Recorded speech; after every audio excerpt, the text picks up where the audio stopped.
Hi guys, I'm Matt. Welcome back to RR Aquariums. Today we're going to be talking about an important part of, well, any person who's going to be buying several fish or setting up a larger tank, or even a smaller tank for that matter.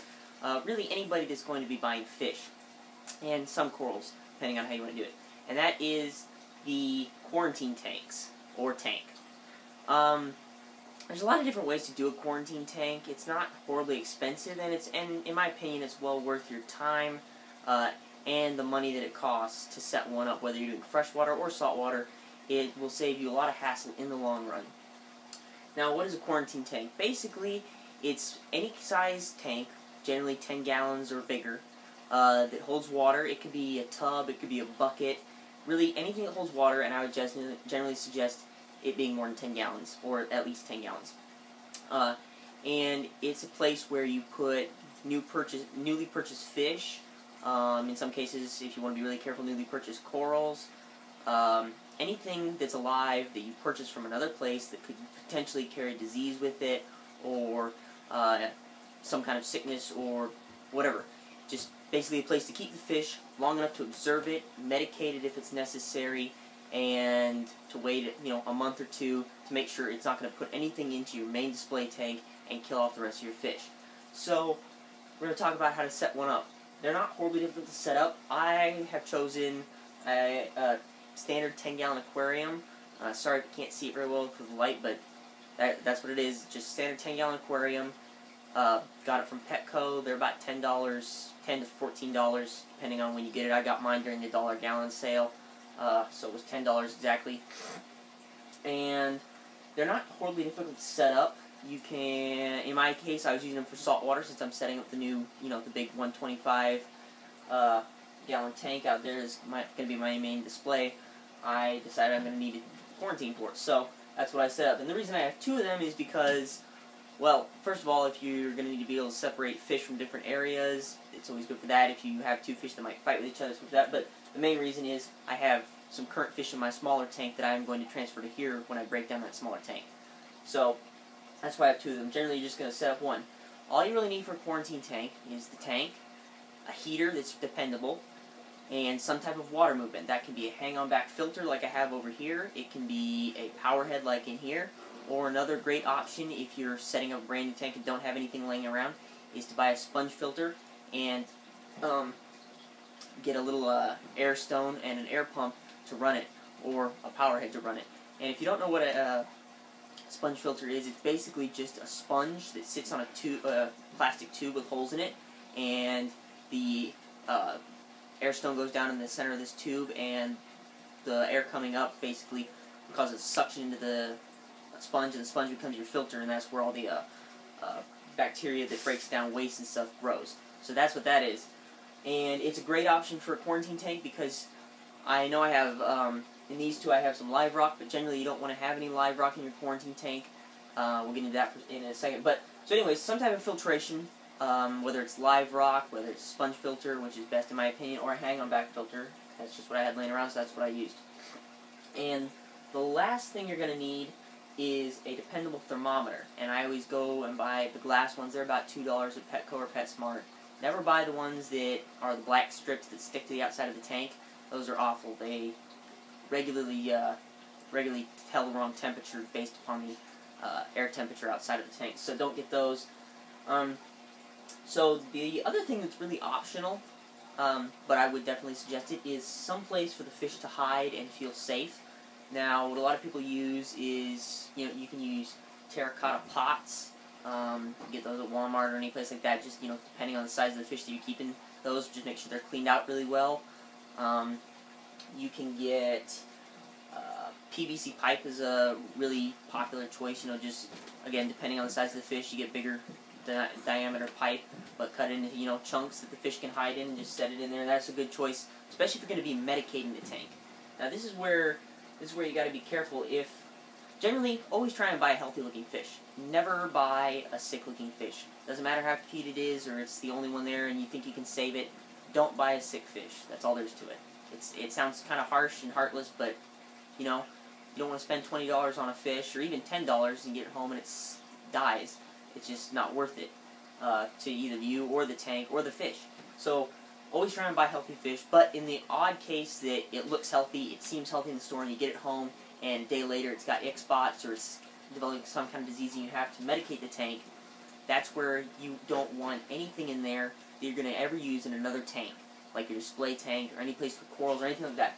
Because regularly these medications, at least the good ones that work on fish, in both saltwater and fresh, contain a lot of copper.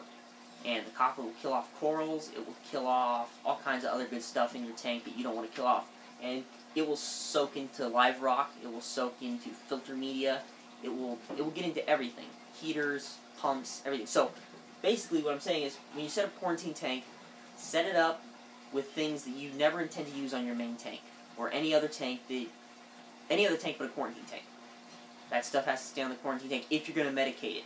So just know that. So in this case, I set it with stuff I have. Now, I'm not necessarily saying I never want to use this stuff on other tanks. So in the case that I do need to medicate one of these tanks, I will set it up with some stuff that I don't have any intention of ever using in another tank other than the quarantine tank. But generally, the best way to go is buy healthy-looking fish so you don't have to medicate them.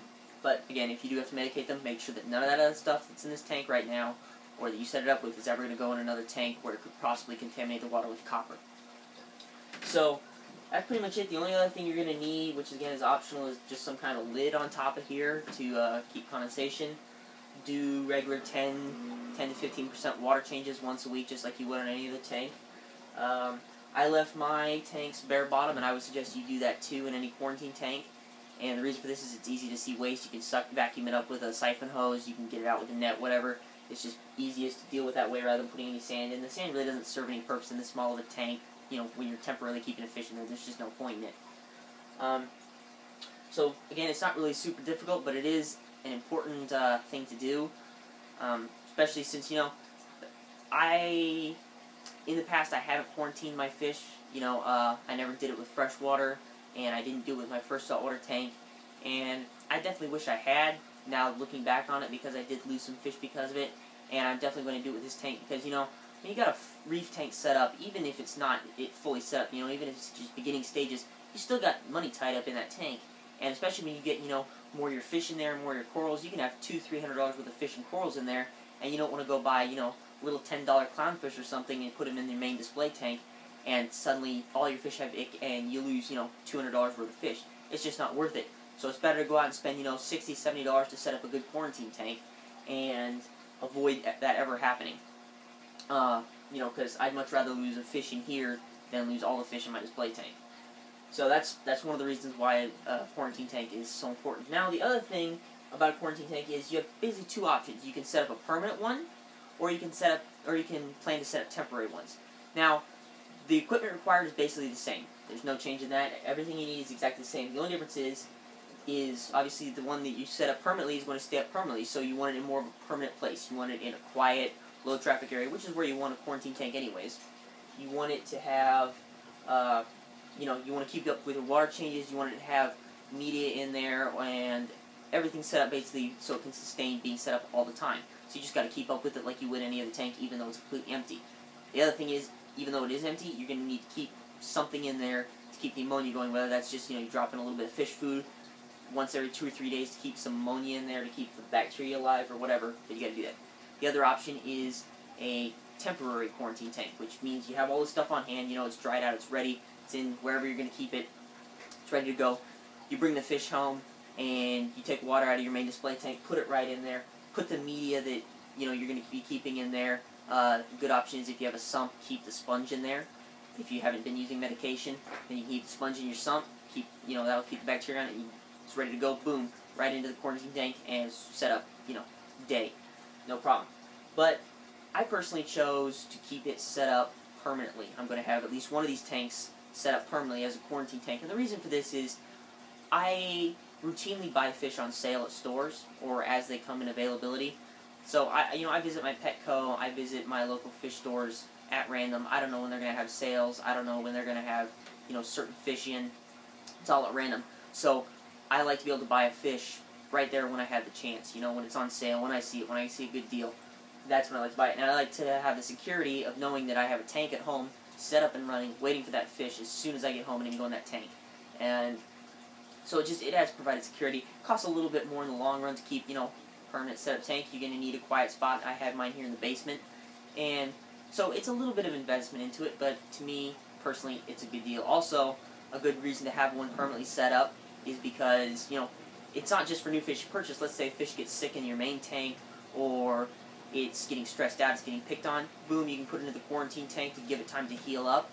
Or you're going to sell it or whatever, it can go in there. Another thing is, you know, two fish are breeding or something, and you want to keep the babies, or the eggs, but you know they'll get eaten up in your main tank. Boom, right into the quarantine tank, and you're good to go. It's, you know, with a few adjustments, it's ready as a breeding tank. So it's always there. It's just, in my opinion, it's a good thing to always have set up and going. So that's pretty much it. They're not horribly hard. There's tons of information on them. Good, you know, great information on how to set up a quarantine tank. They're not difficult at all. Just, you know, as long as you keep the same principles as you would any other tank, water changes.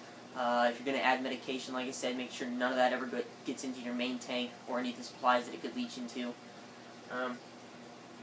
Make sure it's on a good stand, you know, and lights don't have to be anything special. You can, heck, I know some people that don't even have lights. They just, you know, use the ambient room light coming in through windows and stuff as light for it. You don't really need lights of anything special unless you're housing the coral in quarantine, which is a whole other story. But, you know, just regular old lights. I bought this 4-foot fixture from Home Depot. I think it was like $13, and threw some light bulbs in it, put over the tank, and there you go, I got light. So they're easy to set up. They're well worth the setup time.